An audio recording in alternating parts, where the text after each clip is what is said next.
فمن شهد منكم الشهر فليصم ومن كان مريضا أو على سفر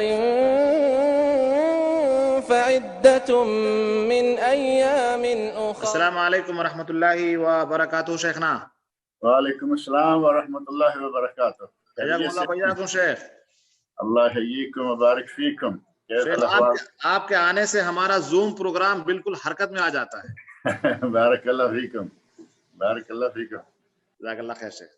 ہاں جی الحمدللہ. کل زوم نے ہمیں چھٹی کروا دی نا. ہاں شیخ کل زوم والے نے خسارہ کروا دیا. بہرحال اس وجہ سے آج بہت سارے لوگ نہیں آ پائے ہیں شیخ. ہاں ظاہر ہے کہ وہ سمجھیں کہ معاملہ ختم ہو گیا ہے. جی جی بالکل شیخ. اللہ تعالیٰ خیر کرے گا انشاءاللہ دوبارہ آ جائیں انشاءاللہ شیخ. شیخ صاحب سوالات کا سلسلہ شروع کیا جائے آپ کی اجازت سے. جی اللہ برکت اللہ. جزاک اللہ خیر شیخ. اللہ برکت. شیخ صاحب پہلا سوال یہ ہے کہ کچھ لوگ شب قدر کی راتوں کو بھی عام راتوں کی طرح گزارتے ہیں، جیسے کہ عشاء کی نماز کے بعد سو گئے، پھر سحری کے پہلے آدھا گھنٹہ پہلے اٹھے، پھر عبادت کر لی. تو کیا شب قدر وہ لوگ پالیں گے یا پوری رات جاگ کر عبادت کرنا ضروری ہے؟ ان الحمدللہ والصلاۃ والسلام علی رسول اللہ وعلی آلہ وصحبہ اجمعین ومن تبعہم باحسان الی یوم الدین اما بعد. اعوذ باللہ السمیع العلیم من الشیطان الرجیم. بسم اللہ الرحمن الرحیم. یا ایھا المزمل قم اللیل الا قلیلا نصفہ او انقص منہ قلیلا او زد علیہ ورتل القرآن ترتیلا. یہ سورۃ المزمل ہے، بڑی معروف سورت ہے قرآن کریم کی. اس میں نبی اکرم صلی اللہ علیہ وسلم کو خطاب کرتے ہوئے اللہ رب العزت نے ارشاد فرمایا ہے کہ اے میرے نبی قم اللیل الا قلیلا نصفہ او انقص منہ قلیلا. اے میرے نبی رات کا ایک حصہ، آدھی رات، او انقص منہ قلیلا یا آدھی رات سے بھی تھوڑا کم کر لیں، اور زد علیہ یا تھوڑا زیادہ کر لیں. قرآن کریم کی تلاوت کے لیے اور رات کے قیام کے لیے اللہ رب العزت نے نبی اکرم صلی اللہ علیہ وسلم کو یہ انداز واضح طور پر بتا دیا. نبی صلی اللہ علیہ وسلم ساری رات قیام کیا کرتے تھے، اور ظاہر ہے کہ ساری رات قیام کرنے کے نتیجہ میں آدمی جو ہے اس کے جسم میں نقاہت، تھکاوٹ آ جاتی ہے. تو اللہ رب العزت نے صحابہ کرام کا بھی خیال رکھتے ہوئے، کیونکہ صحابہ کرام بھی پھر ظاہر ہے کہ جس طرح نبی صلی اللہ علیہ وسلم کرتے ہیں اسی طرح وہ بھی کریں گے، اور ان میں محنت کش لوگ ہیں، ان میں مسافر ہیں، ان میں تاجر ہیں، کچھ لوگ ایسے ہیں جن کو ساری رات جاگنا ممکن نہیں ہوتا. تو نبی اکرم صلی اللہ علیہ وسلم کے لیے اللہ نے لائحہ عمل تیار کر کے دے دیا کہ اے میرے نبی آدھی رات سے تھوڑا کم، آدھی رات سے تھوڑا زیادہ، یہ اختیار دے دیا نبی صلی اللہ علیہ وسلم کو.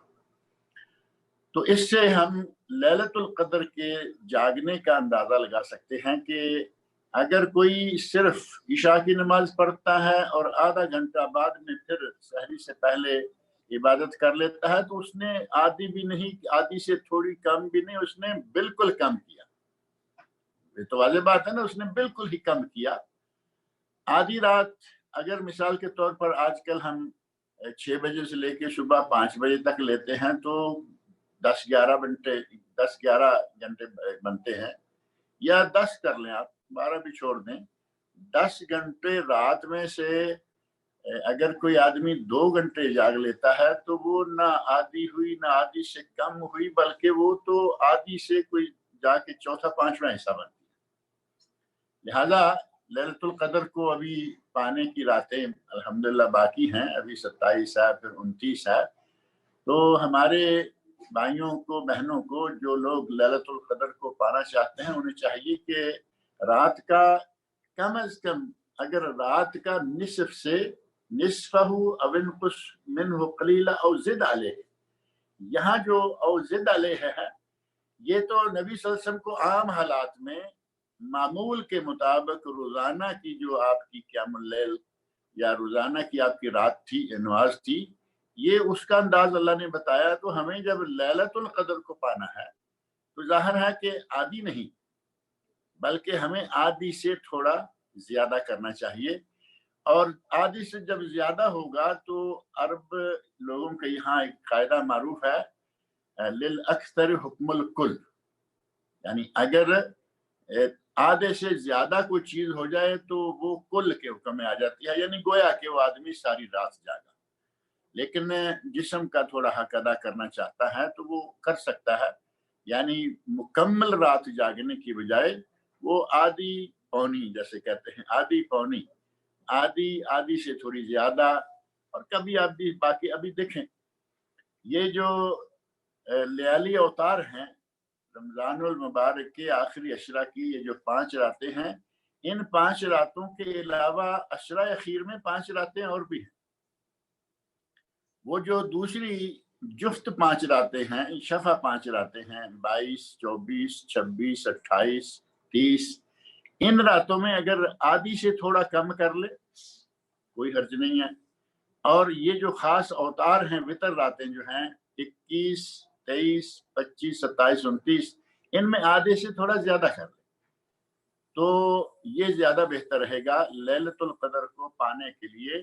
اب صرف آدھا گھنٹہ خاص کیا، باقی تو عام نارمل عشاء کی طرح عشاء پڑھی، 7 تراویح پڑھ لی جیسے کہ پہلے 20 دنوں میں پڑھ رہے ہیں، اور اضافہ صرف یہ کر لیا کہ سحری سے پہلے آدھا گھنٹہ جاگ لیے، یہ بہت کم ہے۔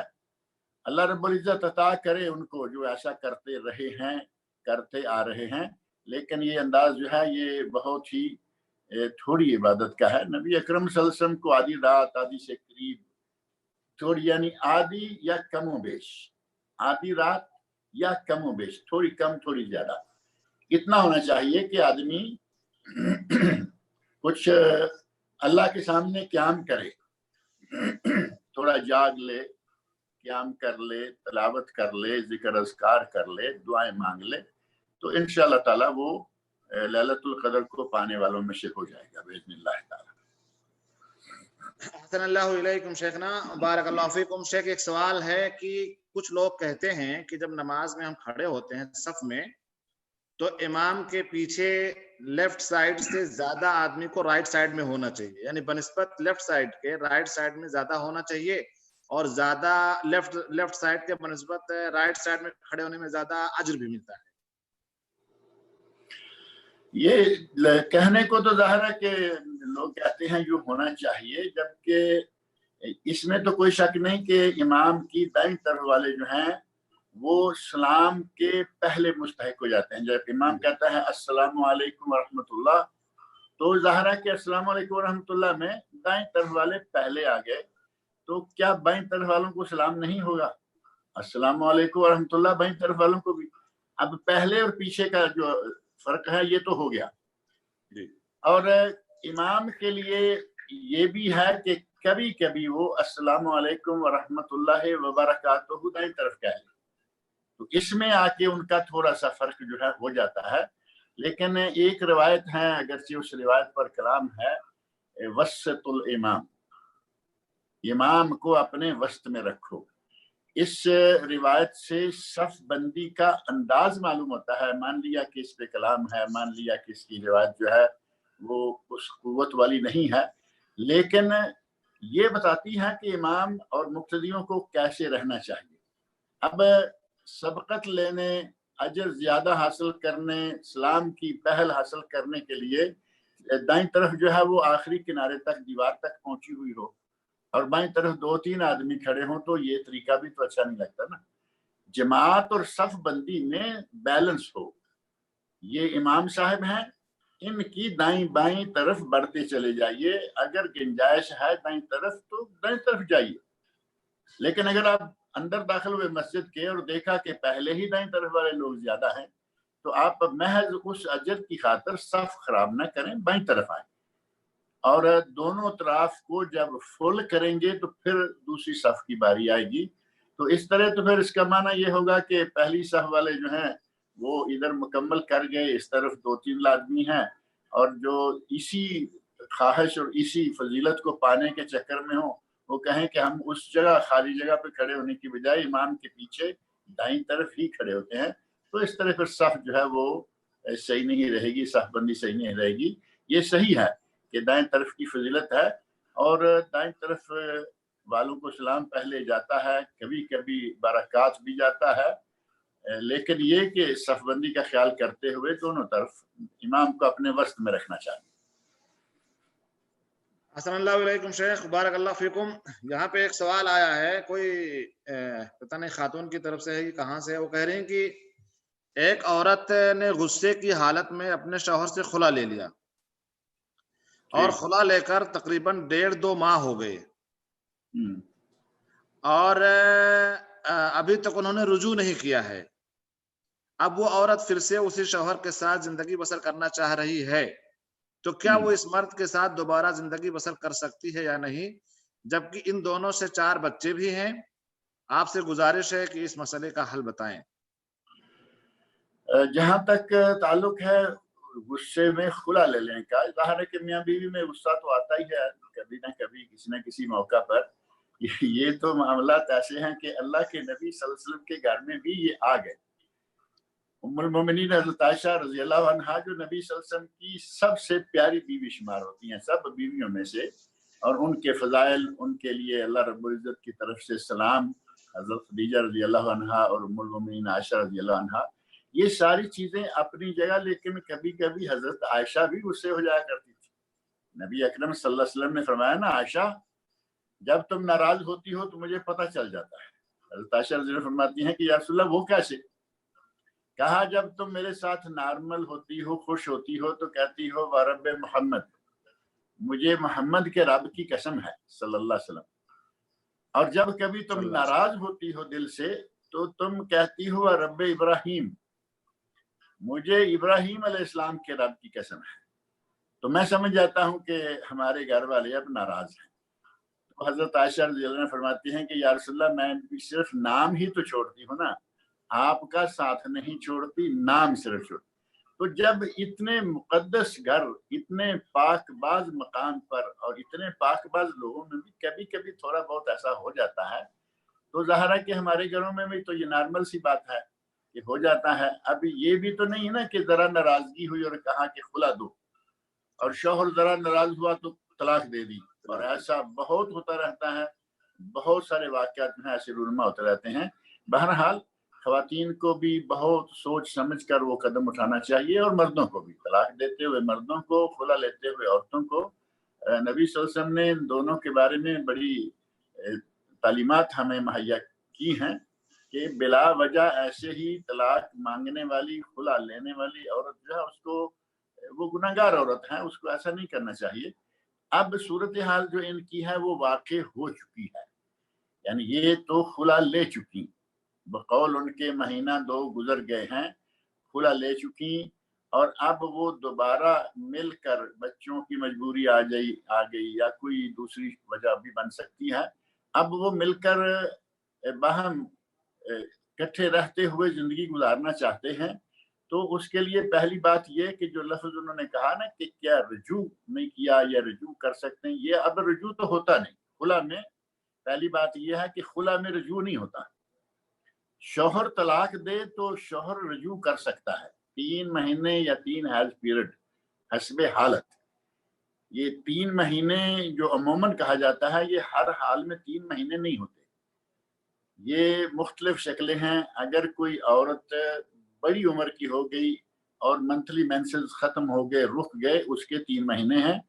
اور اگر کوئی بیمار ہے، بیمار ہو گئی، جوان ہی ہے، بیمار ہو گئی، مینسز بند ہو گئے، اس کے 3 مہینے ہیں۔ اگر کوئی چھوٹی عمر کی ہے، نکاح ہوا لیکن ابھی عمر چھوٹی ہے، مینسز شروع ہی نہیں ہوئے، تو اس کے 3 مہینے ہیں۔ اگر کوئی بالغ نوجوان عورت ہے اور منتھلی مینسز پیریڈ جو ہے وہ نارمل چل رہا ہے، اس کے 3 مہینے نہیں ہوتے، اس کے 3 حیض پیریڈ ہوتے ہیں۔ ثلاثۃ قروء جو قرآن کریم میں اللہ نے فرمایا نا کہ اس کے 3 حیض پیریڈ ہیں، مہینوں کا ذکر باقی حالتوں میں آتا ہے۔ اور ایک آخری شکل ہے کہ جو رجوع کی شکل ہے وہ تو خیر یہی ہے، آخری شکل جو ہے اس کا تعلق طلاق سے یا کسی دوسری جگہ نکاح کرنا ہو تو 4 اشہر و 10 4 مہینے اور 10 دن۔ تو یہاں رجوع نہیں ہوگا، یہاں اثر نو نکاح ہوگا، پوری نکاح کی شرطوں کے ساتھ، جو بھی نکاح کی شرطیں ہیں ان ساری شرطوں کے ساتھ یہ نئے سرے سے نکاح کریں گے، حق مہر نئے سرے سے ہوگا، ولی کی حاضری، ولی کی موجودگی یا ولی کی طرف سے اجازت نامہ اور ولی کی طرف سے کوئی مختار یا وکیل نئے سرے سے ہوگا، 2 گواہ نئے سرے سے ہوں گے، یہ ساری شکلیں نئے سرے سے ہوں گی، بلکہ ساتھ ہی یہ بھی کہنا چاہیے کہ ولیمہ بھی نئے سرے سے ہوگا۔ اب یہی نہیں ہے کہ میاں جی کو بلایا گھر میں اور نکاح کر لیا اور کسی کو پتہ بھی نہیں کہ خلا بھی ہوا یا نہیں، نکاح دوبارہ ہو گیا نہیں ہوا، پوری شکل نئے سرے سے نکاح کی ہوگی، اور یہ واپس ہو سکتے ہیں۔ ان میں اگر عورت اب رضامند ہو گئی ہے، ظاہر ہے کہ شوہر تو زبردستی لا نہیں سکتا، رجوع والا کھاتا ختم ہو گیا، اب عورت کی مرضی ہے، اگر عورت تو اس کے ساتھ دوبارہ زندگی گزارنے کے لیے تیار ہے، اور ظاہر ہے کہ یہ بچوں کی مجبوری کی وجہ سے عموماً لوگ تیار ہو جاتے ہیں، اگر وہ بچوں کی وجہ سے دوبارہ اپنے پہلے شوہر کے ساتھ رہنے کے لیے تیار ہے، وہ نئے سرے سے نکاح کریں، وہ دوبارہ اکٹھے ہو سکتے ہیں، لیکن نکاح جدید سے، رجوع سے نہیں۔ جی شیخ صاحب،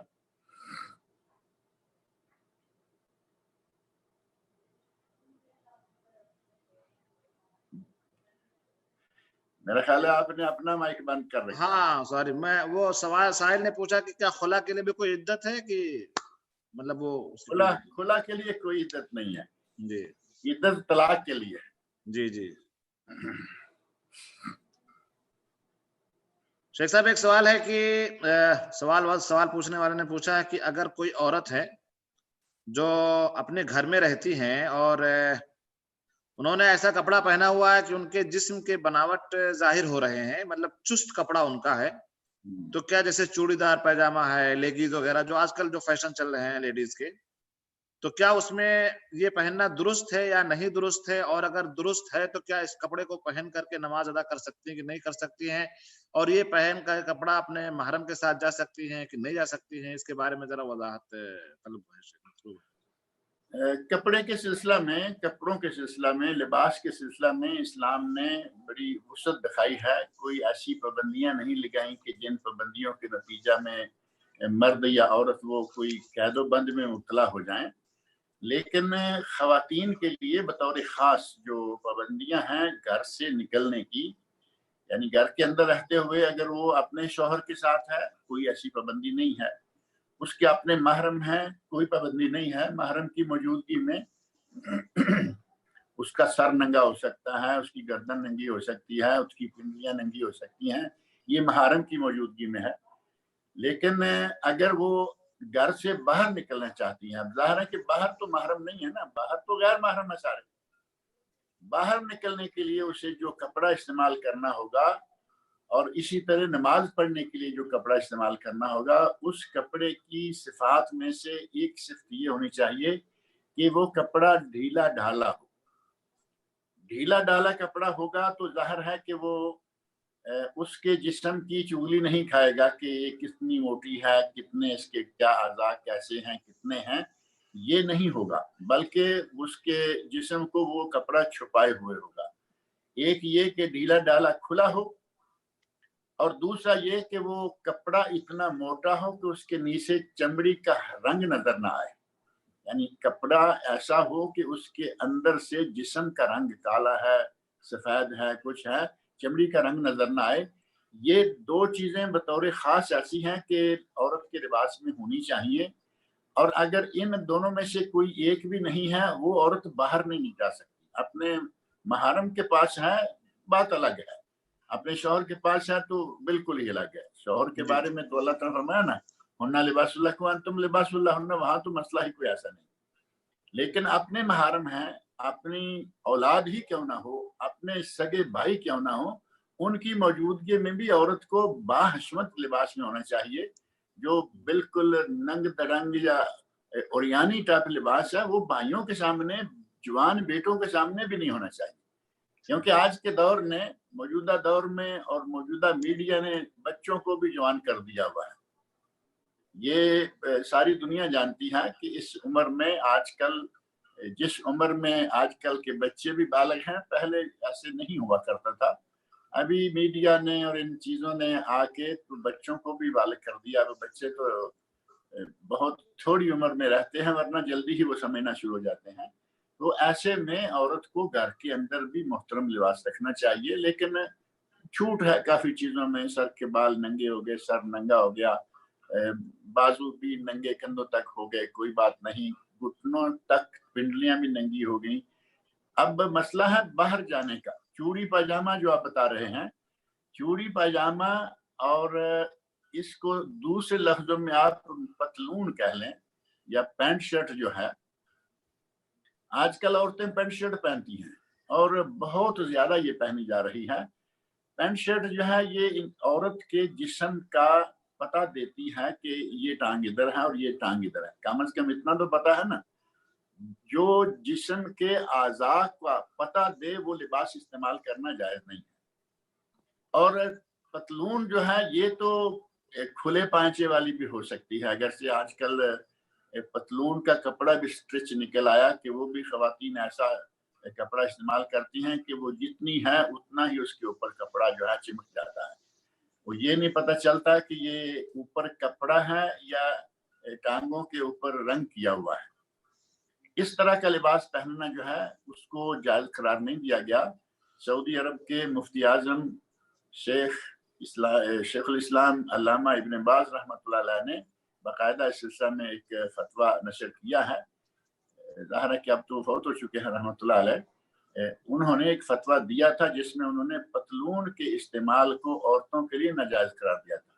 اب اگر کوئی کہے کہ میں اپنے گھر میں اپنے محرم کے پاس رہتے ہوئے محرم رشتہ داروں کے سامنے پہن لوں، مان لیا کہ پہن لے، لیکن اب یہ باہر بھی جائے اسی میں پتلون میں، چوڑی دار پاجامہ میں، جس میں سے ٹانگیں دونوں جو ہیں وہ الگ الگ ہوتی ہیں، اور اوپر کپڑا بھی جس کو عبایا یا برقع کہتے ہیں وہ بھی کوئی سلیقے کا نہ ہو.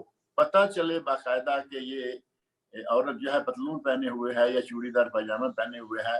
وہ برقع پہلے زمانہ میں نبی صلی اللہ علیہ وسلم کے عہد مبارک میں خواتین کہہ رہی ہیں کہ یا رسول اللہ میرا برقع میرے پاؤں سے کتنا نیچے جائے. تو آپ نے ایک بالشت کا کہا تو خاتون کہتی ہیں کہ یا رسول اللہ اس سے تو میرا پاؤں کبھی ننگا ہو جائے گا. تو کہا کہ اور کر لو. کہاں خواتین عہد سلف صالحین کی اور کہاں آج کی خواتین کے. وہ اگر پاجامہ پورا کہہ رہے ہیں تو یہ بہت زیادہ کپڑا ہے. ابھی تو ایک پینٹی آ گئی ہے جو آدھی پنڈلی تک گھٹنے کے قریب تک رہتی ہے، نیچے جاتی ہی نہیں، وہ استعمال ہو رہی ہے. اور پینٹ کا استعمال جسے مفتی اعظم سعودی عرب کہہ رہے ہیں کہ یہ جائز نہیں ہے، وہ استعمال ہو رہی ہے. یہ چیزیں گھر کی حد تک تو ٹھیک ہے، گوارا کی جا سکتی ہیں، لیکن اگر کوئی باہر نکلنا چاہے، گھر سے باہر جانا چاہے تو اسے باحشمت محترم لباس پہن کے جانا چاہیے. اور یہی کپڑا اگر استعمال کر کے کوئی عورت نماز پڑھے تو صرف اسی کپڑے میں نماز پڑھنا چاہے تو اس کو یہ صحیح نہیں ہوگا. اس کے لیے ضروری ہے کہ اگر وہ یہی پہنے رکھنے کے لیے مصر ہے، نماز کی حالت بھی اسی میں بھی یہی رکھنا چاہتی ہے، تو آج کل ایک چادر نکلی ہوئی ہے، ایک تو ہے نا عبایا یا برقع. وہ تو ظاہر ہے کہ گھر کے اندر 24 گھنٹے کوئی نہیں پہن کے رہتا، لیکن نماز کے لیے ایک چادر نکلی ہے جو پوری طرح سارے جسم کو پاؤں سمیت اور پاؤں کے نیچے 2 بالش تک بھی لمبی بھی ہو سکتی ہے، مل سکتی ہے، بنی بنائی ملتی ہے، بنوائی جا سکتی ہے. اگر وہ چادر ہے اور اس کے اندر آپ نے کیا پہن رکھا ہے اب کوئی مسئلہ نہیں ہے. اور اگر وہ چادر نہیں ہے، کوئی محض چھوٹا دوپٹہ وغیرہ لے کے صرف اپنے بالوں والوں کو سنبھالنا ہے تو پھر اس شکل میں وہ چوڑی دار پاجامے اور پتلونے جو ہیں وہ صحیح نہیں ہیں. لہذا خواتین کو نماز پڑھنے کے لیے اچھا لباس، خواتین کے لیے کیا، نماز کے لیے تو اللہ تعالیٰ نے خذوا زینتکم عند کل مسجد. اب یہ کسی مرد یا کسی عورت کو خاص نہیں کیا گیا، سب جمع کا صیغہ ہے. مرد عورت جو بھی ہیں وہ نماز پڑھنے لگیں تو وہ زینت اختیار کریں. اب زینت کو اگر اب خواتین کا مسئلہ آ جاتا ہے کہ ہمارے لیے تو زینت ہمارا یہ چوڑی دار پاجامہ ہے، لیکن وہ چونکہ جائز نہیں ہے، اور اگر جائز ہے تو وہ نماز کے اندر کم از کم جو ہے اس کو چھپا لے، اس کو اپنے اس بڑی چادر کے اندر کر لے، تو پھر وہ اس میں نماز پڑھے، تو پھر انشاءاللہ تعالیٰ اس کی گنجائش۔ جی السلام اللہ علیکم شیخ، جیسا کہ آپ نے بیچ میں وضاحت کی کہ آج کل کو جو زمانہ اتنا ایڈوانس ہو گیا ہے کہ جسے حکم دیا گیا کہ ٹخنے کے اوپر پہنو، ان کے کپڑے ٹخنے کے نیچے ہیں، ٹخنے کے نیچے ہیں، اور اور جن کو جن کہا کے گیا ٹخنے کے نیچے پہنو ان کے ٹخنے کے اوپر ہیں، ان کے گھٹنے کے نیچے، گھٹنے کے نیچے ہیں۔ جی جی ان کے گھٹنے کے نیچے۔ جی جی جی جی شیخ صاحب ایک سوال کسی بھائی کا آیا ہے، امجد محمد ہے، وہ کہہ رہے ہیں کہ السلام علیکم شیخ، میری ماں کی صحت بہت زیادہ خراب رہتی ہے، پرابلم یہ ہے کہ پسینہ آتا ہے میری ماں کو 30 سیکنڈ کے لیے، لیکن دن میں کئی بار آتا ہے، اسی دوران سانس دھیمی ہو جاتی ہے، ڈاکٹر کو بھی دکھایا تو ڈاکٹر چیک اپ کے بعد بتاتے ہیں کہ یہ سب نارمل ہے، شیخ آپ مجھے بتائیں کہ میں کیا کروں، مجھے کیا کرنا چاہیے، دعا علاج وغیرہ، یا میری ماں کے لیے دعا بھی کریں، کیا مصیبت ہے، میں بہت زیادہ پریشان ہوں، تو میری جو ہے تھوڑی مدد فرمائیں۔ اللہ تعالیٰ ان کی والدہ کو شفائے کاملہ عاجلہ عطا فرمائے، آمین آمین آمین۔ اور انشاءاللہ تعالیٰ جتنے ہمارے سننے والے ہیں، دیکھنے والے ہیں، وہ سب بھی اس پر آمین کہے ہوں گے اور دعا کریں گے۔ اور دوسرا مسئلہ یہ ہے کہ ڈاکٹروں کو دکھایا ہے تو ڈاکٹر کہہ رہے ہیں کہ یہ نارمل ہے، کوئی بیماری نہیں ہے، اور وہ بتا رہے ہیں کہ یہ بہت ہی زیادہ پریشانی کا ان کے لیے باعث ہے کہ سانس تک دھیمی پڑ جاتی ہے۔ اس کا مطلب یہ ہے کہ وہ جیسے آدمی موت کے قریب یا موت کی طرف بڑھنا شروع ہو جاتا ہے، یہ حالت ہو جاتی ہے۔ تو اگر میڈیکل ڈاکٹروں نے اپنی طرف سے کلیئرنس دے دی ہے کہ انہیں کچھ نہیں ہے، تو پھر ان کو رقیہ شرعیہ دم کرنا چاہیے، اور دم کرنے کے لیے اب ساری تفصیل تو ظاہر ہے کہ اس طرح بیان کرنا لمبا ہو جائے گا۔ پہلے تو یہ ہے کہ جو موٹی موٹی چیزیں ہیں وہ سورۃ الفاتحہ ہے، شفا ہے، سورت کا نام بھی شافیہ موجود ہے، سورہ فاتحہ پڑھیں، سورۃ البقرہ کی آیت نمبر جو آیت الکرسی کے نام سے بڑی مشہور ہے، آیت الکرسی پڑھیں، سورۃ الفاتحہ اس کی سورۃ البقرہ کی ہی آخری دو آیتیں آمن الرسول وہ پڑھیں، اور معوذات ہیں آخر میں، قل هو اللہ احد، قل اعوذ برب الفلق، قل اعوذ برب الناس، یہ پڑھیں، والدہ کو دم کریں، اور کوشش کریں کہ ان کو حبہ سودا جو بلیک سیڈز ہیں، کالے دانے کیا کہتے ہیں اس کو ہمارے یہاں، تو یہ کھلائیے، اور کھجور ہے اجوا وہ کھلائیے، زمزم پانی پلائیے اگر ممکن ہو، زیتون کا تیل ہے، زیتون کے دانے ہیں، شہد ہے، یہ 5 چیزیں جو ہیں یہ کھلائیں پلائیں، اور ان چیزوں پر بھی اگر دم کر کے کھلائیں تو اور بھی اچھا ہے۔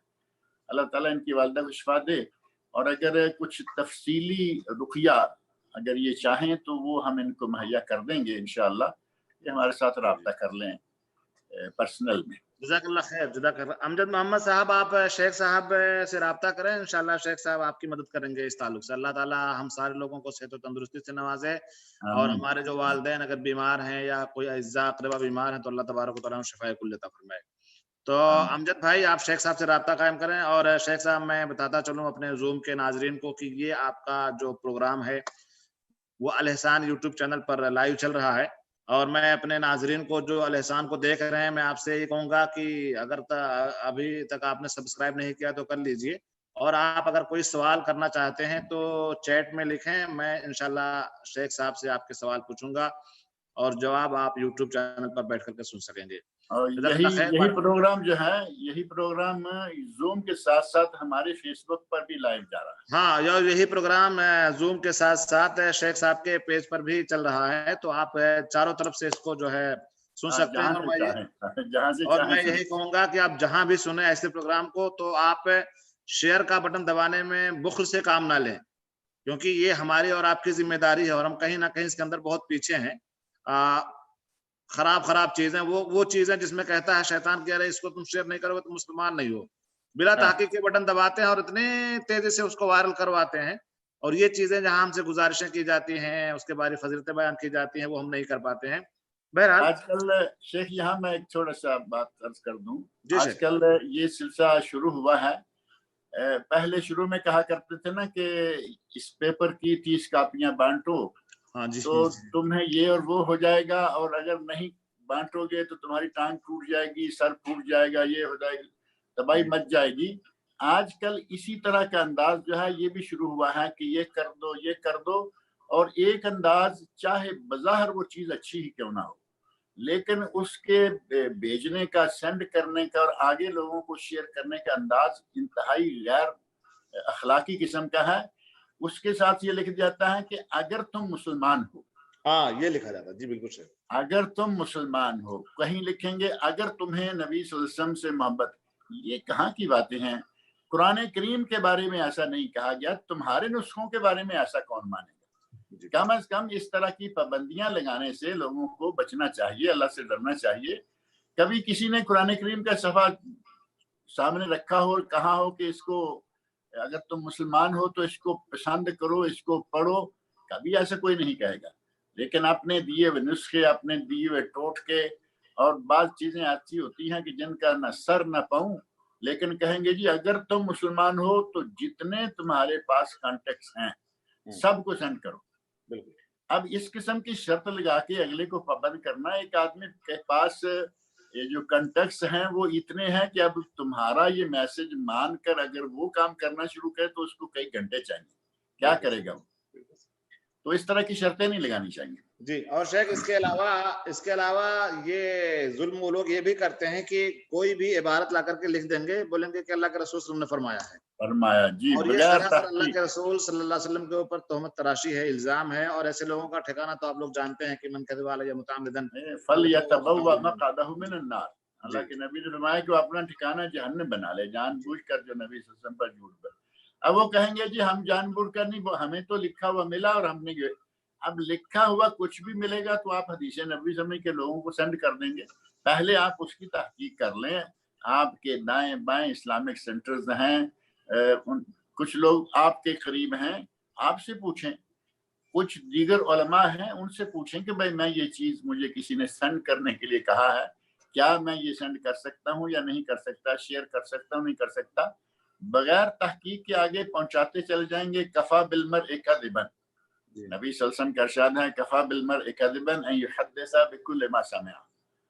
کسی آدمی کے جھوٹا ہونے کے لیے یہی کافی ہے کہ ہر سنی سنائی بات وہ آگے بیان کرتا چلا جائے، یعنی تحقیق کے بغیر کچھ بھی بیان کرتا چلا جائے گا، اس کو گویا کہ جھوٹا شمار کیا گیا ہے۔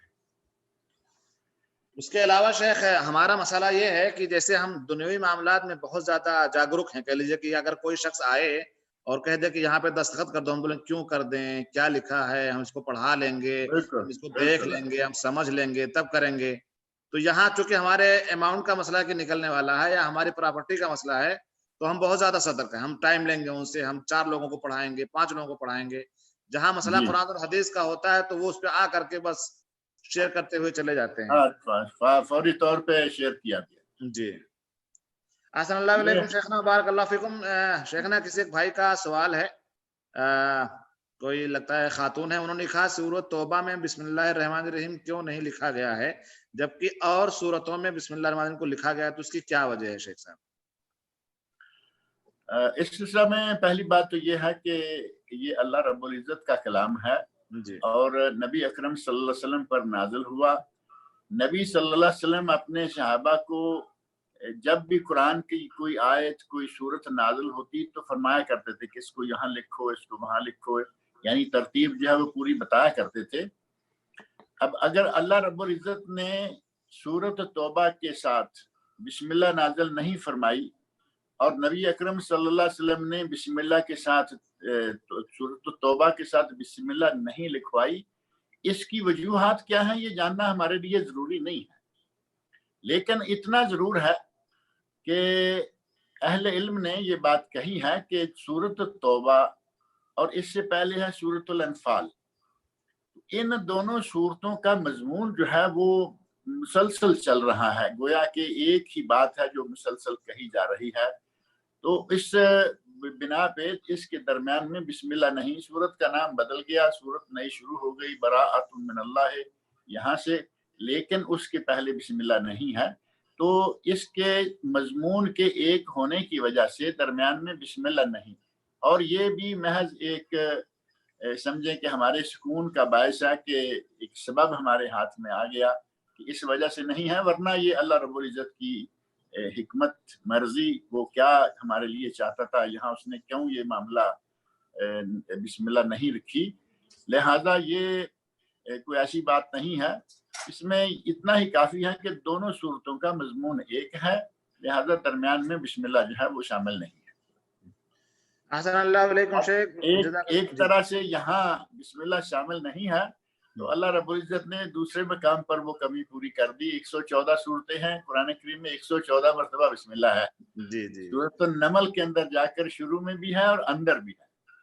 انہو من سلیمان انہو بسم اللہ الرحمن الرحیم. تو گویا کہ وہ معاملہ بھی پورا، گنتی پوری ہو گئی کہ 114 صورتیں 114 مرتبہ ہی بسم اللہ موجود ہے.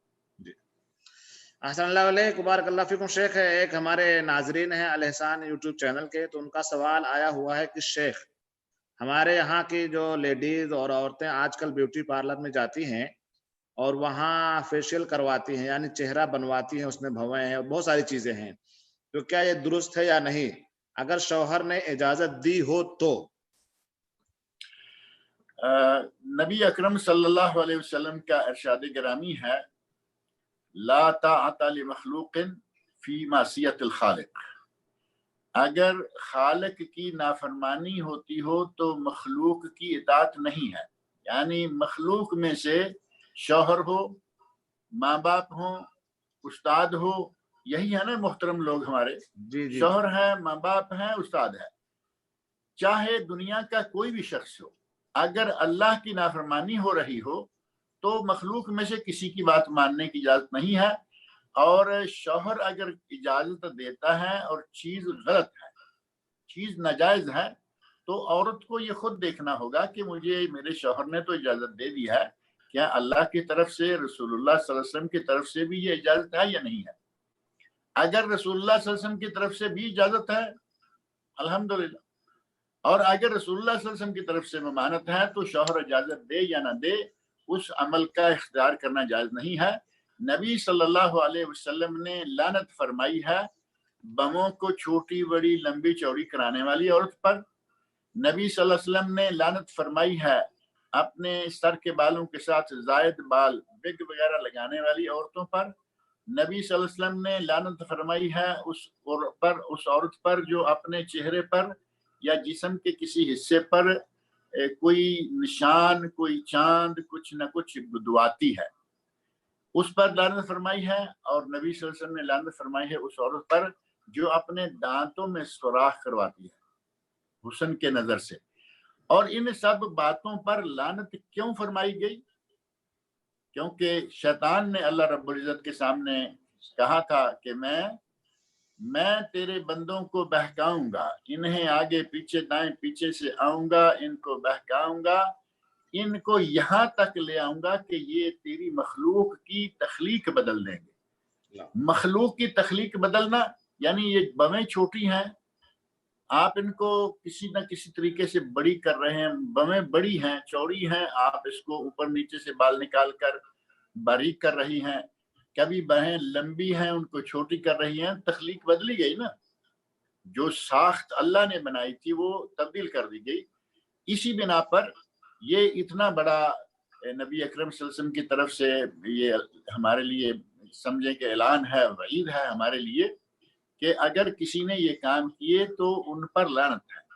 نبی صلی اللہ علیہ وسلم نے لعنت فرمائی ہے واصلہ والمستوصلہ، وگ والی اور وگ لگانے والی، وگ لگوانے والی، واشرہ مستوشرہ. اور اسی طرح ایک دو نہیں ہے بلکہ بہت ساری چیزیں جو ہیں نبی اکرم صلی اللہ علیہ وسلم نے منع فرمائی ہیں. لہٰذا ان چیزوں سے بچنا چاہیے. جو چیزیں جائز ہیں چہرے کی بناوٹ کے لیے، جو فیشل ہیں، وہ محض اس طرح کے چہرے کو صاف کیا ہے، کریمیں ہیں، چہرے صاف کرنے والی کریمیں ہیں، چہرے سے میل نکال دیں گی، چہرے کا رنگ کو تھوڑا بہتر کر دیں گی. کریں، عورت کا حق ہے میک اپ کرنا، زیب و زینت کرنا عورت کا حق ہے، لیکن اصل چیز کو خراب کیے بغیر، اصل چیز کو اپنی مرضی کا نہیں، اس کو اصل رہنے دیں۔ البتہ ایک چیز ہے، عورت کے چہرے پر تھوڑی پر بال ہو گئے، ہاں جی، کبھی کبھی ایسا ہوتا ہے، یا بڑی عمر پہ جا کے تو خاص طور پہ ہوتا ہے، کبھی کبھی نوجوان چھوٹے عمر کے ابھی 10-12 سال کی بچیوں کے چہروں پہ بڑے موٹے بال آ جاتے ہیں کالے۔ اب ظاہر ہے کہ عورتوں کے لیے، لڑکیوں کے لیے داڑھی نہیں ہے، عورتوں کے لیے، لڑکیوں کے لیے مونچھ نہیں ہے، تو اب نارمل طریقہ سے کسی عورت کے اگر آ جاتا ہے تو اس کو نکالنے کی اجازت ہے، کیونکہ وہ آگے اب عورت کو حق ہے کہ وہ اپنا چہرہ جو ہے اس کو بنا کے سنوار کے رکھے، تو وہ جائز ہے، لیکن اپنی طرف سے ہی وہ بہوں کو چھیڑے، دانتوں کو چھیڑے، چمڑے کو چھیڑے، بالوں کو چھیڑے، اپنی مرضی سے اس کو ایسا کرنے کی اجازت نہیں ہے۔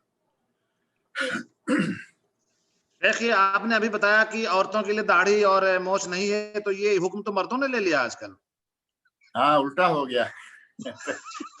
صحیح بات ہے کہ آج کل مردوں کے داڑھی مونچھ نہیں ہے، اور عورتیں بیچاری تو اگا نہیں سکتی، پتہ نہیں کیا ہوتا اگر کچھ گنجائش ہوتی ہے اس طرف بھی۔ تو شیخ کیا کہنا چاہیں گے آپ کسی لوگ؟ جیسے آپ نے پہلے فرمایا نا کہ جن کو کپڑا کہا گیا کہ ٹخنے سے نیچے لے جائیں وہ گھٹنے کے نیچے لے آئیں، جن کو کہا گیا ٹخنے سے اوپر رکھیں وہ زمین پہ لے گئے، اسی طرح یہاں بھی ہے خواتین اور حضرات کا معاملہ۔ جی تو شیخ یہ لوگ جو داڑھیاں خود جا کر کے چھیلتے ہیں آج کل اپنے ہاتھوں سے ہی سیو کرتے ہیں، اور کئی دفعہ شیخ ہمارے ہندوستان یا پاکستان میں کہیں بھی ہو، اگر کوئی نان مسلم ہے یا جو کہ اپنے ریلیجن سے نہیں، اگر اس نے داڑھی کسی کاٹ دی تو قیامت برپا کر دیتے ہیں، اور خود ہی اپنے ہاتھوں سے اس کو چھیلنا اور کاٹنا اور پھینکنا، مطلب کیسی ضمیر ان لوگوں کی جو برداشت کرتی ہے؟ ظاہر ہے کہ اللہ کے نبی صلی اللہ علیہ وسلم کی احادیث کے سراسر خلاف چلنے والی بات ہے۔ پہلی چیز یہ کہ نبی صلی اللہ علیہ وسلم نے اس سے منع فرمایا، آپ نے حکم دیا ہے اوف اللحا، داڑھیوں کو بڑھاؤ اور مونچھوں کو کٹاؤ، وقص الشوارب، مونچھوں کو کٹاؤ، داڑھیوں کو بڑھاؤ، اور ہمارے لوگوں نے بالکل اس کا برعکس کر دیا، مونچھیں چھوڑی ہوئی ہیں اور داڑھیاں جو ہیں ان کو نکلنے نہیں دیتے، بالکل جڑ سے ہی نکالتے رہتے ہیں، بلکہ کئی لوگ تو آرام سے سیدھی کئی لوگ بالکل اس کو الٹے بلیڈ سے جڑ سے نکالنے کی کوشش کرتے ہیں کہ بالکل چہرے پہ بال نظر تک نہ آئے۔ نبی صلی اللہ علیہ وسلم نے داڑھیوں کو بڑھانے کا، داڑھیوں کو لمبا کرنے کا، داڑھیوں کو معاف کرنے کا حکم دیا ہے، اور مونچھوں کٹوانے کا حکم دیا، لیکن مسئلہ جو ہے وہ ہمارے مردوں نے اس کو اتنا ایزی لے لیا ہے کہ کچھ سمجھتے ہی نہیں، بالکل کوئی بات نہیں، جبکہ یہ خاصیت جو ہے یہ عورتوں کی ہے کہ داڑھی مونچھ ان کو نہیں ہوتی۔ بالکل صحیح۔ احسن اللہ علیکم شیخ، بارک اللہ فیکم شیخ۔ ہمارے ایک میں چھوٹا سا واقعہ ذکر کر دوں شیخ داڑھی کے حوالے سے۔ بالکل۔ ایک صاحب مسلمان ہوئے اور انہوں نے ایک تقریر کی، پیٹر ان کا سابقہ نام تھا، نیا نام تھا عبداللہ۔ تو آدمی سمجھدار ہونے کے بعد اللہ تعالیٰ نے اس کو توفیق دی، موقع دیا، اس نے کہیں جمعہ پڑھایا، میں نے اس کا خود آڈیو سنا ہے جمعے کا۔ اس نے کہا کہ تم مسلمان ہو، تم ساری دنیا میں شور مچاتے پھرتے ہو کہ ہمارا نبی سب سے زیادہ خوبصورت حسین تھا، اور اس میں کوئی شک بھی نہیں ہے کہ نبی اکرم صلی اللہ علیہ وسلم سب سے زیادہ حسین تھے۔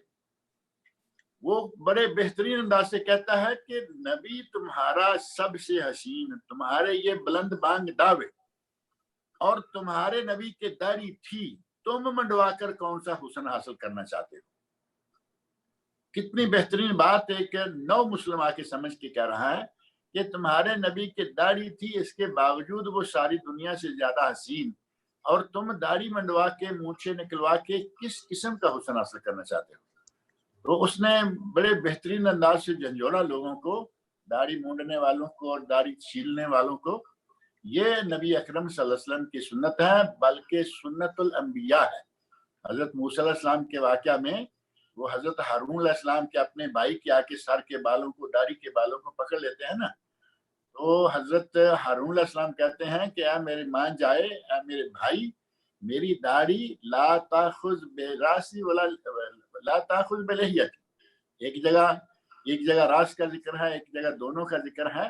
قرآن کریم میں اللہ رب العزت نے یہ واقعہ ذکر فرمایا کہ اے میرے بھائی، میری داڑھی مت پکڑو، میرے سر کے بال مت پکڑو، مجھے میری قوم کے سامنے اس طرح نہ رگڑو میں نے اپنی طرف سے جتنی کوشش تھی وہ کر لی کہ ان لوگوں کو سمجھاؤں، لیکن یہ نہیں سمجھے، تو پھر میں نے ان کو چھوڑ دیا کہ کہیں تم یہ نہ کہو کہ میرے بعد تم نے ان میں تفرقہ پیدا کر دیا۔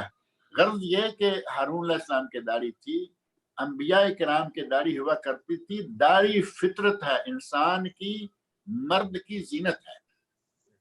مرد کی زینت داڑھی ہے، عورت کی زینت اس کا چہرہ ہے، اس کے سر کے بال ہیں، لیکن مرد کی زینت جو ہے وہ داڑھی ہے۔ لوگوں کو پتہ نہیں کیا ہے کہ اپنی زینت کے پیچھے اس طرح کلہاڑیاں لے کے پڑے رہتے ہیں۔ حسن اللہ علیہ شیخ، ہمارے ایک استاد تھے، وہ ہم لوگ جب پڑھتے تھے جامعہ سلفیہ بنارس میں، تو عام طور سے بچے بھی کہیں کہیں ما یقصرون ماشاء اللہ طلاب فی المدارس فی الجامعات انما یدرسون، تو بہت سارے بچے اگر کاٹ واٹ کے جاتے تھے تو وہ صبح سنیچر کے دن کہتے تھے کہ ہاں آج تو سنیچر ہے، چہرے بدلے بدلے نظر آ رہے ہیں۔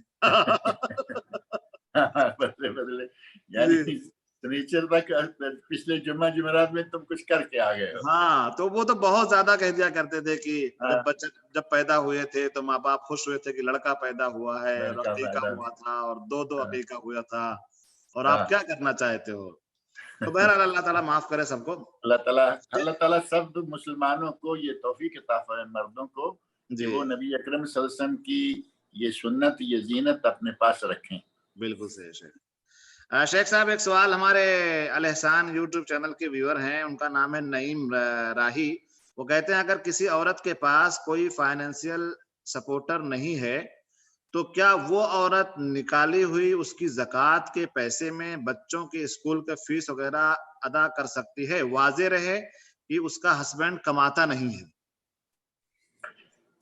اس سلسلہ میں پہلی بات یہ ہے کہ جو زکوٰۃ کے مصارف ہیں نا، زکوٰۃ کے مصارف میں وہ مصارف شامل ہیں جو کہ سورہ توبہ کی آیت نمبر 60 میں 8 مصارف ہیں۔ ان 8 مصارف میں سے ایک مصرف جو ہے وہ فی سبیل اللہ ہے، اور سٹارٹ ہوتا ہے انما الصدقات للفقراء والمساکین۔ یہ جو فقراء مساکین ہیں یہ صدقات کے زکوٰۃ کے پہلے مستحق ہیں، فقراء مساکین۔ اب فقراء مساکین کی تعریف اگر کی جائے یا تعارف کروایا جائے تو یہ فقراء مساکین کون ہیں؟ 2 لوگ فقراء مساکین میں آتے ہیں۔ ایک وہ کہ جن کی آمدنی تو ہے، آمدنی ہے، کچھ نہ کچھ کماتے ہیں، لیکن ان کی آمدنی ان کے جائز اخراجات، جائز شرعی اخراجات سے کم ہے، تو اس کو کہا گیا کہ یہ فقیر ہے، مسکین ہے، نادار جس کو ہم اردو میں کہتے ہیں، بلکہ نادار نہیں، یہ فقیر ہے۔ اور ایک وہ ہے جو کماتا ہی نہیں، جس کے کمانے کا کوئی ذریعہ نہیں، یا وہ اپاہج ہے یا کوئی ایسی وجہ ہے جس کو نادار کہا جا سکتا ہے۔ نادار یعنی جس کے پاس کچھ بھی نہیں ہے، جس کے پاس کچھ بھی نہیں نادار، جس کے پاس کچھ ہے لیکن بقدر کفایت نہیں ہے، وہ ہے فقیر یا مسکین کہیں۔ فقیر اور مسکین میں باہم کوئی خاص فرق نہیں ہے، بعض نے ایک دوسرے کا مترادف قرار دیا ہے، لیکن یہی فرق سمجھ لیں کہ اگر ایک وہ ہے کہ کماتا ہے لیکن کمائی اس کی ضرورت سے کم ہوتی ہے، دوسرا یہ وہ ہے کہ وہ کماتا ہی نہیں ہے، اس کے پاس کچھ بھی نہیں۔ اب یہ زکوٰۃ میں اگر فقراء مساکین میں آئیں گے تو وہ لوگ آئیں گے جن کے جائز شرعی اخراجات پورے نہیں ہو رہے۔ اب جائز شرعی اخراجات پورے، جائز شرعی اخراجات میں کیا ہوتے ہیں؟ کھانا پینا اور کپڑا۔ کھانا پینا کپڑا یہ ہیں اخراجات جو جائز ہیں، اور گھر جو ہے وہ تو ظاہر ہے کہ ہوتا ہی ہے عموماً۔ اب زکوٰۃ دینے کے لیے یہ دیکھنا ہوگا کہ ان کا کھانا پینا کپڑا سب چل رہا ہے یا نہیں۔ جہاں تک تعلق ہے سکولوں کی فیسوں کا، اور سکولوں کی فیسیں، سکول بھی وہ جو کہ غیر عربی غیر اسلامی تعلیم دیتے ہیں، یا دوسرے لفظوں میں یہ کہہ لیں کہ جو آج کل کے ماڈرن تعلیم کے سکول ہیں، عربی مدارس عربیہ یا مدارس اسلامیہ یا دینی مدارس کہہ لیں، اگر دینی مدارس کا طالب علم ہے، اس کے اخراجات ہیں، فیس ہے، ایک مدرسہ ایسا ہے اس میں دین کی تعلیم بھی دی جاتی ہے اور ساتھ ہی دنیا بھی پڑھائی جاتی ہے، اور وہ فیس لیتے ہیں، اس طالب علم کی فیس زکوٰۃ کے پیسے سے دی جا سکتی ہے، کیونکہ وہ دین کا بھی طالب علم ہے۔ ایک طالب علم ایسے سکول کا ہے کہ جہاں دین کا نام تک نہیں، ایک بھی اس میں پورے کورس میں ایک کتاب بھی دین کی نہیں ہے. طالب علم وہ تعلیم حاصل کر رہا ہے اور ہم اپنی زکوٰۃ کا پیسہ اس کے کھاتے میں ڈال دیں, یہ بالکل صحیح نہیں ہے. آپ وہ مدارس جو طالب علم کو مسلمان بنا کے نکالنے کی بجائے طالب علم کو اپنے مدرسے سے بے دین بنا کے نکالتے ہیں. اور عموماً ہمارے سامنے یہ صورتحال موجود ہے کہ ساری دنیا کی ڈگریاں اکٹھی کر لی, انہیں کہو کہ بولو براز کی آداب بتا دے, صرف اسے وہ بھی معلوم نہیں ہوں گے. جس مدرسے سے, جس ادارے سے, جس کالج سے, جس یونیورسٹی سے اس قسم کے طالب علم پڑھ کے نکلیں گے, ان طالب علم پر زکوٰۃ کا پیسہ خرچ کرنا اپنی زکوٰۃ کے پیسے کو ضائع کرنے والی بات ہے. لیکن اگر دینی تعلیم ساتھ موجود ہے یا خالص ہی دینی تعلیم ہے تو ایسے مدارس کے لڑکوں کی فیسیں دی جا سکتی ہیں, ان کے باقی کے سارے اخراجات, کپڑا, کھانا تک بھی دیا جا سکتا ہے, وہ جائز ہے. احسن اللہ علیکم شیخ و بارک اللہ فیکم. شیخ صاحب, ایک صاحب کا سوال ہے کہ شیخ محترم میرا ایک سوال یہ ہے کہ کبھی کبھار منی کے قطرہ جیسا سفید بالکل گاڑھا نکل جاتا ہے بغیر کسی شہوت کے یوں ہی, تو کیا اگر ایسے حالات کسی کے ساتھ ہو جائیں تو کیا اس سے روزہ فاسد ہو جائے گا یا روزے کے اوپر کوئی فرق نہیں پڑے گا؟ اگر کسی کے ساتھ ایسے حالات ہو جاتے ہیں کبھی کبھار تو اس سے روزہ فاسد نہیں ہوتا, صرف وضو جو ہے وہ اس کا ٹوٹ گیا. وہ وضو استنجا کرے, وضو کر لے اور اس کا روزہ صحیح ہے, کیونکہ یہ تین طرح کے قطرات جو ہیں, 2-3 طرح کے منی کا قطرہ ہے اور وہ باقاعدہ اپنی نارمل حالت میں لذت و ٹپک کے ساتھ آئے گا تو غسل واجب ہو جائے گا. اور اگر جان بوجھ کر کسی نے وہ استخراج کیا ہے, اس کا استمناء جس کو کہتے ہیں, تو اسے روزہ بھی ختم ہو جائے گا. روزہ بھی ختم ہو جائے گا, استمناء ہے یعنی جان بوجھ کے منی کے قطرات کو نکالا گیا یا مادہ منیمیہ کو نکالا گیا, روزہ بھی گیا, وضو تو کیا, غسل واجب ہو گیا. اور دوسرا ہے مزی. اگر کبھی کچھ ایسی باتیں کرنے کے دوران بیوی کے ساتھ مثال کے طور پر کچھ مداعبت کر رہا ہے, کھیل کود میں ہے, اور کوئی قطرہ سر ذکر پہ ظاہر ہو جاتا ہے تو اس کو مزی کہا گیا. اس سے صرف وضو ٹوٹتا ہے اور استنجا کرے, وضو کر لے, اس کا روزہ بھی صحیح ہے اور غسل کی بھی ضرورت نہیں ہے. اور یہ تیسرا قطرہ ہے جو یہ نوجوان کسی نے پوچھا ہے نا, یہ ہے ودی کا. ودی ہے پیشاب سے پہلے یا پیشاب کے بعد کوئی تھوڑا سا لیسدار قطرہ سفید رنگ کا کہا گیا ہوتا ہے, وہ نکل جائے پیشاب سے پہلے پیشاب کے بعد, نہ اس کا روزے پر کوئی اثر پڑے گا اور نہ ہی اس کا کسی اور چیز پہ پڑے گا. باتھ روم میں پیشاب کے ساتھ ہی وہ شروع میں یا آخر میں نکلتا ہے, ظاہر ہے کہ استنجا آدمی کرے گا, استنجا کرے اور نماز پڑھے, قرآن پڑھے, جو بھی اس کا کرنا ہے کرے, اس کا روزہ جو ہے وہ صحیح ہوگا. تو روزہ توڑنے والا قطرہ وہی ہے جو لذت و ٹپک کے ساتھ مادہ منویہ نکلے, باقی دونوں قطرے جو ہیں ان سے روزہ نہیں ٹوٹتا. جی آسان اللہ علیہ شیخ, لیکن سوال اس میں یہ ہے کہ اگر کسی شخص نے استمنا بلیت کیا ہے, یعنی اس نے منی نکالی ہے جان بوجھ کر کے, تو روزہ تو ٹوٹ گیا اس کا, روزہ ٹوٹ کیا اس کے اوپر کوئی کفارہ بھی ہے کہ صرف اس کو قضا کر لینی؟ اس پر صرف اس روزے کی قضا ہے اور اللہ رب العزت سے وہ توبہ کرے, معافی مانگے. جمع کی صورت میں کفارہ ہے. جی کفارہ جو ہے وہ صرف جمع کر کے جو آدمی مادہ منویہ کا استخراج کرتا ہے, اس کے نتیجہ میں جو اب آدمی ہے اس کو قضا بھی کرنی پڑے گی اس دن کے روزے کی, اور کفارہ بھی دینا پڑے گا. وہ غلام آزاد کرے یا 60 روزے رکھے یا 60 مسکینوں کو کھانا کھلائے. یہ صرف جمع کی شکل میں ہے. باقی جن جن شکلوں میں روزہ کوئی توڑتا ہے, روزہ ٹوٹ جائے گا, روزے کی جگہ روزہ رکھنا پڑے گا. اور اس طرح جو جان بوجھ کر استمنا کرتا ہے اس کو اللہ رب العزت سے توبہ بھی کرنا ہوگا, معافی بھی مانگنا ہوگا.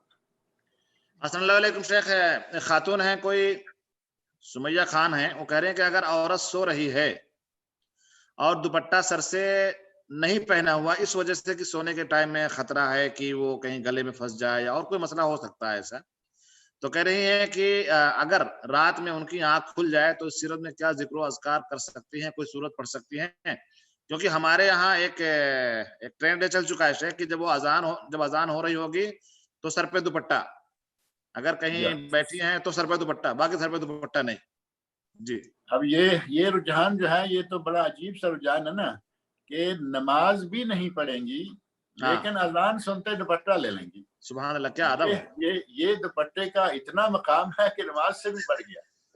دوپٹہ جو ہے نماز کو بھی پیچھے چھوڑ گیا ہے. اذان ہوتے ہی سر پہ دوپٹہ لے لیا اور اپنا کام کرتے رہیں. اذان ختم ہوئی دوپٹہ وہ پھینکا، نہ نماز نہ کچھ اور.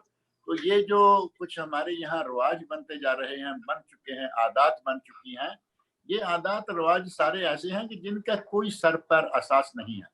خاتون رات کو سوتے وقت کوئی ضروری نہیں ہے کہ وہ دوپٹہ سر پہ لے کے سوئے. اس کو اجازت ہے جس حال میں چاہے وہ سوئے. میاں بیوی ہیں جس طرح چاہیں سو جائیں، کوئی حرج نہیں ہے. اور پہلے زمانے میں تو اتنے کپڑے نہیں ہوتے تھے. پہلے زمانے میں تو اتنے کپڑے نہیں ہوتے تھے کہ وہ 3 کپڑے ہوں، یعنی سلوار ہو، قمیض ہو، سر کے لیے دوپٹہ ہو. کسی کے پاس ایک کپڑا ہے. کچھ اچھے کھاتے پیتے گھرانوں میں 2 کپڑے ہوا کرتے تھے. تو وہاں سر پہ باندھ کے اس طرح رکھنے کا سلسلہ جو ہے، بہرحال سوتے وقت سر کو ڈھانپ کر سونا، سر کو باندھ کر سونا، ایسا کوئی ضروری نہیں ہے. میاں بیوی ہیں، بال بچے ہیں، جس طرح چاہے وہ سوئے. اور اگر جاگ جاتی ہے یا لیٹے لیٹے کوئی ذکر اذکار کرنا چاہتی ہے اور سر ننگا ہے، کوئی ممانعت والی بات نہیں ہے. وہ پابندی جو ہے ذکر اذکار کے سلسلہ میں، وہ ساری پابندی ہے نماز کے ساتھ. یا یوں کہہ لیں کہ تلاوت قرآن کرنا شروع کرتی ہیں، اس وقت وہ اہتمام کر لیتی ہیں تو بہت اچھا ہے. لیکن ذکر اذکار کے لیے سر کا ڈانپا ہوا ہونا، عورت کا باوضو ہونا، عورت کا قبلہ رو ہونا، عورت کا بیٹھے ہوئے ہونا، یہ ساری شرطوں میں سے کوئی شرط ایسی نہیں ہے. حسن اللہ علیکم شیخ، جزاک اللہ خیر. ہمارے ایک ویور ہیں الاحسان یوٹیوب چینل کے، وہ کہہ رہے ہیں کہ چاند کا سوال نہیں، ان کا سوال یہ ہے شیخ کہ رمضان کا چاند اور عید کا چاند، ان دونوں کے دیکھنے میں ہمیں کن باتوں کا خیال رکھنا چاہیے؟ رمضان میں کیا ان دونوں کے چاندوں میں دیکھنے میں فرق ہے شہادت میں، اس طرح سے کہ رمضان کا چاند کب مطلب وہ ہوگا؟ رمضان کے چاند میں اور عید کے چاند میں فرق ہے تھوڑا سا. چاند میں تو ظاہر ہے فرق نہیں ہے، دیکھنے میں شہادت میں فرق ہے. جی اور وہ اس طرح ہے کہ چاند تو وہی ہوگا ہلال جتنا کہ ہوتا ہے، چھوٹا سا. اور تھوڑا سا فرق یہ ہوتا ہے کہ عید کا ہو یا رمضان کا ہو، اگر 30 کے بعد وہ نظر آتا ہے تو وہ تھوڑا سا جاندار ہوتا ہے. اگر 29 کے بعد نظر آتا ہے تو اس سے تھوڑا پتلا یا کمزور کہیں پتلا ہوتا ہے. یہ فرق تو چاند ہلال کے اندر بھی ہوتا ہے 29 اور 30 کے بعد نظر آنے کا. جہاں تک تعلق ہے کہ اس کو دیکھنے اور گواہی دینے کے سلسلہ میں کیا فرق ہے، تو اگر کوئی رمضان کے چاند کی بات کرے کہ میں نے چاند دیکھا ہے، تو اس وقت اگر مومن آدمی، مسلمان آدمی ایک ہی گواہی دے دے کہ میں نے چاند دیکھا ہے، تو صبح روزہ رکھنا شروع ہو جائے گا، اس کی گواہی کافی ہوگی. اور اس کے برعکس اگر عید کا چاند ہے تو اس کے لیے 2 آدمی ہوں تو پھر وہ صبح عید کریں گے. اور اس میں حکمت کیا ہے؟ حکمت یہ ہے کہ روزہ جو ہے وہ طبیعت انسانی پر تھوڑا سا بوجھ شمار ہوتا ہے. یعنی آدمی کہے کہ اہل ایمان کی بات ایک الگ ہے، عام آدمی، عام مسلمان انسان جو ہے وہ یہ نہیں چاہتا کہ میں اپنے آپ کو صبح سے لے کے شام تک کھانے پینے سے محروم کر لوں. اور جہاں تک تعلق ہے عید کا، اب ظاہر ہے کہ رمضان کا چاند تو دیکھا ہی ہوگا تو کہے گا کہ میں نے چاند دیکھا ہے. عید کا چاند یہ ہوتا ہے کہ کہیں خوشی میں ایسا نہ ہو کہ کہیں تھوڑی سی لائٹ تھوڑی لمبی نظر آ گئی تو اس نے کہا کہ چاند ہے، چلیے صبح عید ہو جائے گی ہماری.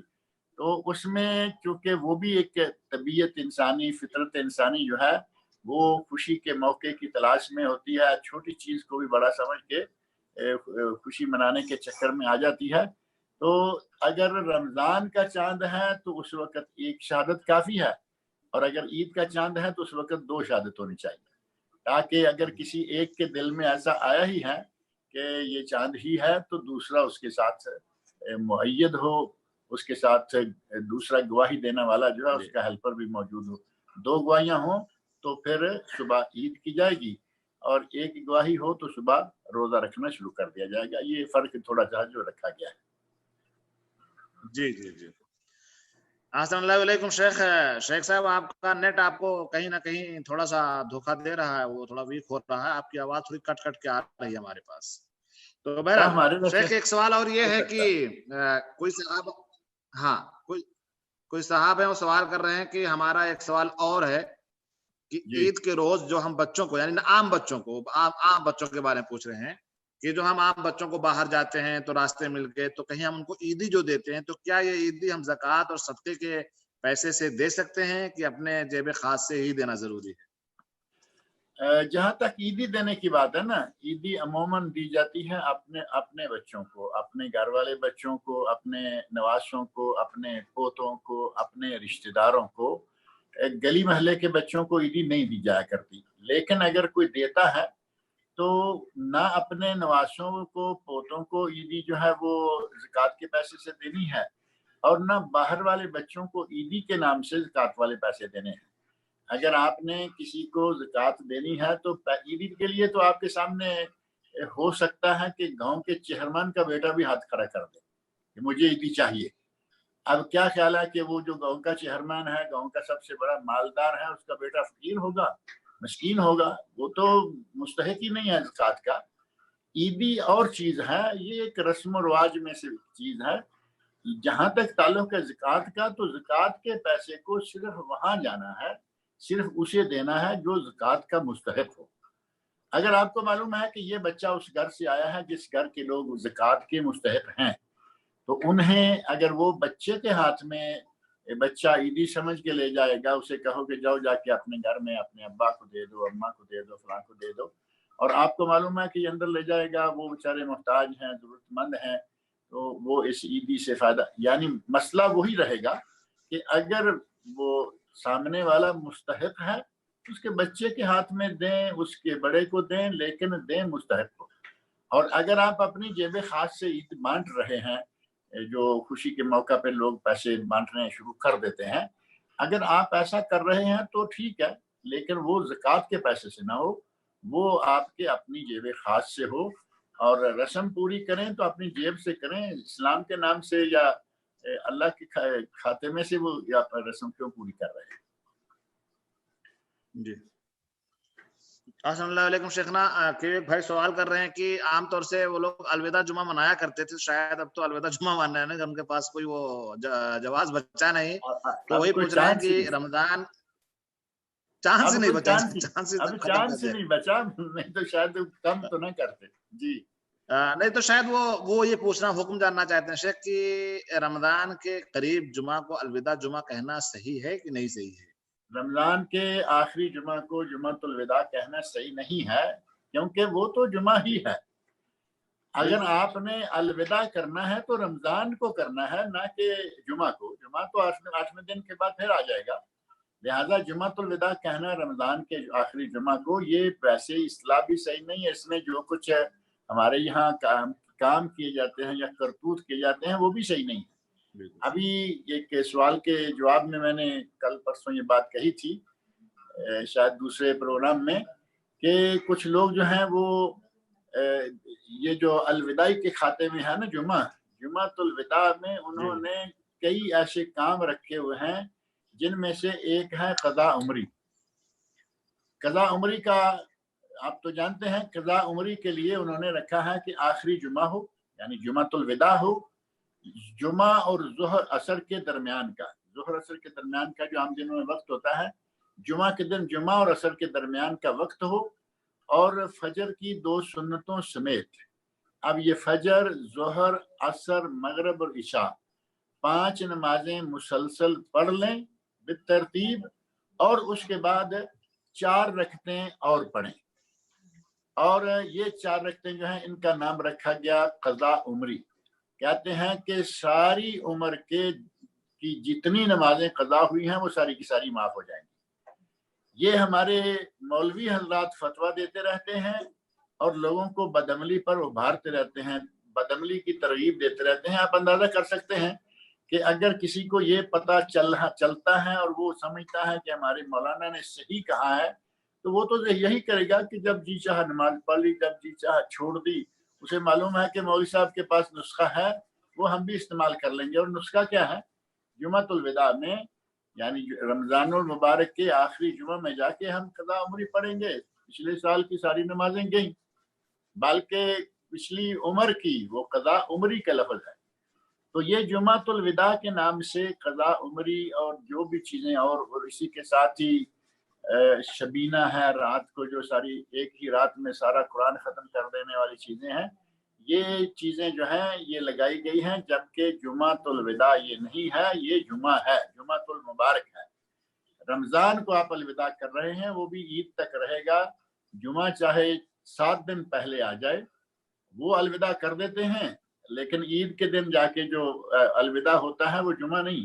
ہو سکتا ہے کہ عید کے اگلے دن جمعہ ہو، عید کے دن جمعہ آ جائے، تو جمعہ تو وداع نہ ہوا. وداع کیا ہوا؟ رمضان المبارک. تو یہ اصطلاح جو ہمارے یہاں جمعۃ الوداع کی بنائی گئی ہے، اور اس میں جو یہ قضاء عمری وغیرہ ڈالی گئی ہے، نہ قضاء عمری کا کوئی سر پیر ہے اور نہ ہی جمعۃ الوداع والی بات جو ہے وہ صحیح ہے. حسن اللہ علیکم شیخ، بارک اللہ فیکم. کوئی ایک خاتون ہے سبیحہ خاتون، وہ کہتے ہیں کہ بعض لوگ مجھے رمضان کے خالی اوقات کو استعمال نہیں، بعض لوگ رمضان کے خالی اوقات استعمال ایک سیریل ہے ارطغرل دیکھنے کی ترغیب دے رہے ہیں. اس کا کہنا ہے کہ یہ اسلامی ڈرامہ ہے جس سے جذبہ حمیت و شعلہ ایمان بیدار ہوتا ہے. کیا ایسے ڈرامے کو دیکھنا جائز ہے؟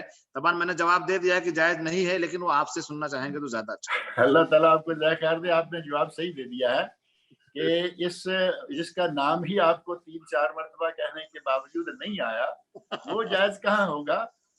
یہ ترکوں نے یہ ڈرامہ بنوایا ہے اور اس کا ترجمہ کروا کے اردو میں اس کو پاکستان میں بھی چلوایا گیا.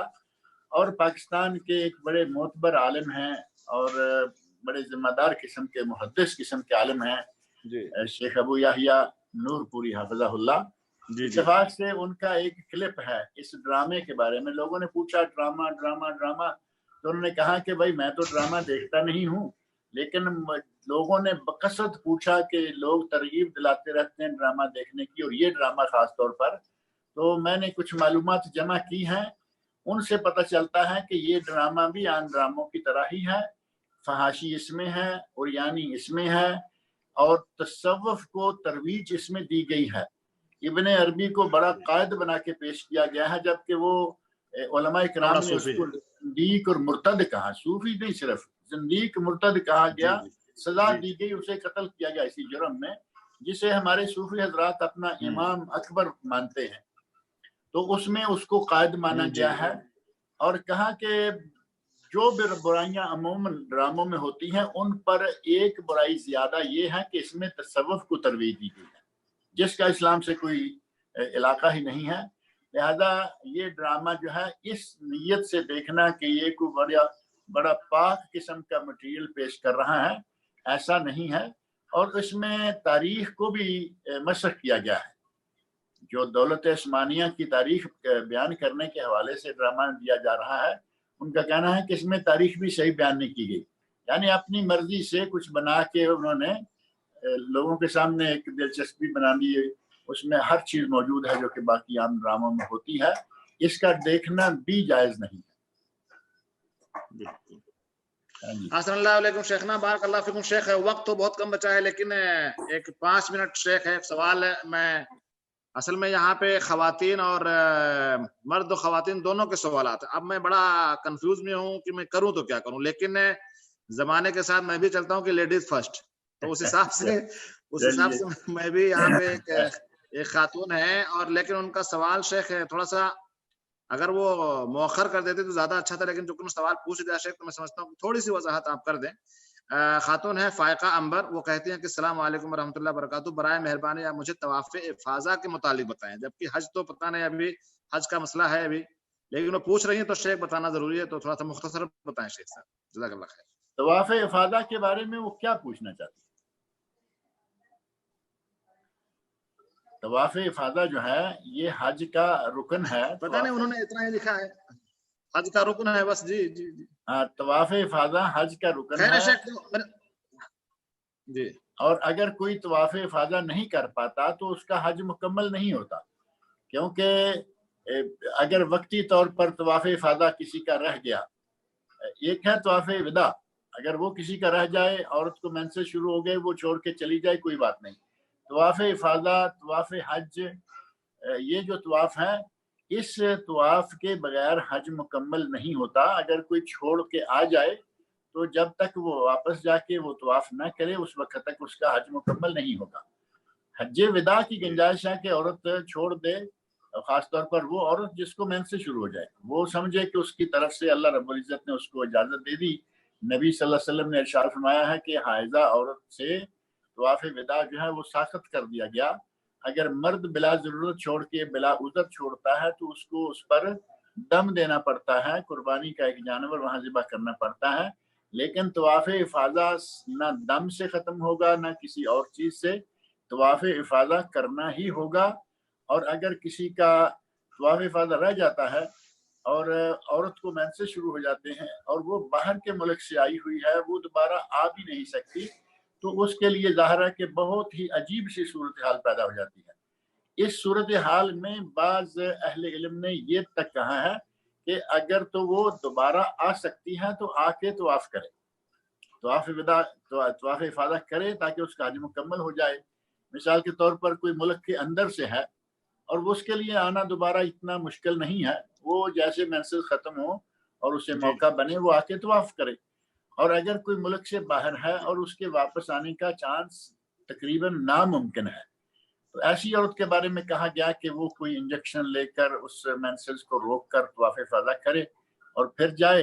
اور بعض علماء نے یہ بھی کہا کہ وہ نہا کر اپنا حفاظتی تحفظ والا جو پیڈ ویڈ ہے یا ڈریپر ہے جو بھی ہے وہ استعمال کرے اور فوری طور پر طواف افاضہ ادا کرے اور نکل جائے۔